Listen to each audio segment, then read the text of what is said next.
For more on this, Francesco Rizzuto joins me live now from Liverpool. He is the Dean and Head of the School of Law at Liverpool Hope University. Thank you so much for being with us on the program.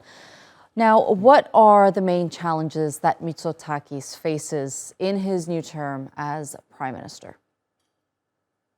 I think he probably faces challenges that are very similar to other states in Europe.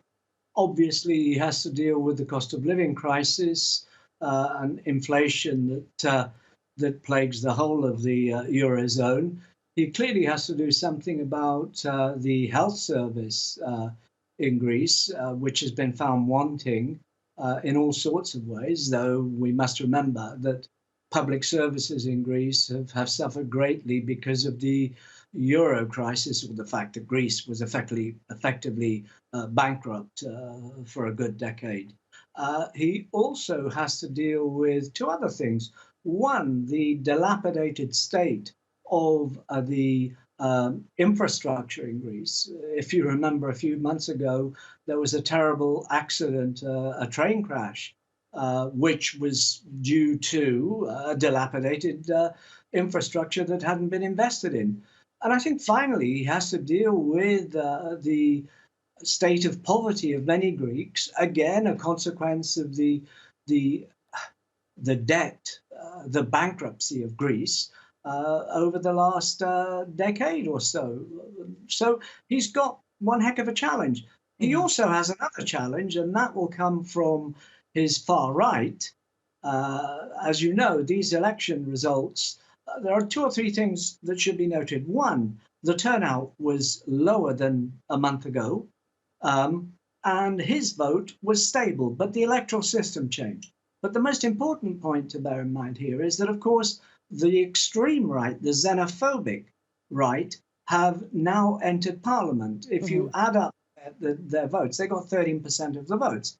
They are represented. That means that they're going to put a great deal of pressure on the government to maintain its hard line on migrants, basically. Right. That does actually bring me to my next question, because Greece has been criticized for not helping asylum seekers and leaving hundreds of them to die off of its coast. We saw a perfect example of that last week, and this is a reoccurring issue. It will happen again.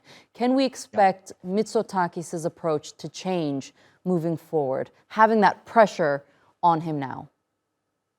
I don't think he needs to change, really, other than praising the fact that these poor people are drowning. No, which some xenophobes on the far right in Greece may welcome. But no, I think his line will remain consistent, and that is pushback.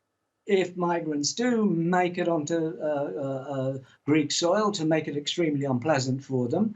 And, of course, to line up with the, how can I put it, the hardliners in the European Union in the formulation and the application of the new agreement on migration that is now more or less in place in the European Union.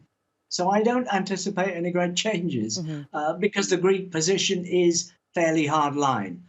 It is a frontier state. We have to remember that. Right. So they won't be that distant from the Italians, though the Italians tend to be a little bit softer on this. So I don't anticipate any hardening, because the line is already hard.